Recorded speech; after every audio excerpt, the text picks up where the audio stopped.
Satu lagi model skuter yang menarik dilancarkan oleh Enforce pada malam ni ialah ni.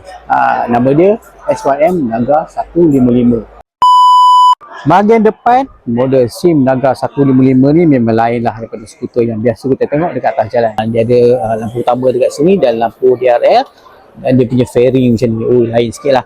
Okey, kalau kita tengok pula dekat dia punya rim, dia datang dengan brake ABS dual channel depan belakang. Lepas tu kita boleh tengok dia punya profile tepi tu. Apa yang menariknya, dia belakang dia ada monoshock. Okey, itu yang bagi aku features yang paling menarik lah untuk skuter ni. Dan lampu belakang LED, lampu signal pun LED. Okey, model ni dia guna enjin berkapasiti 149cc. Power dia dalam 14 HP dan 13 Nm of torque. Okay. Macam kau tengok sini dia pakai keyless lah kan, so kita boleh buka. Kalau kau nak buka minyak dia, kau kena tekan sini dan okey, itu tempat untuk kau isi minyak.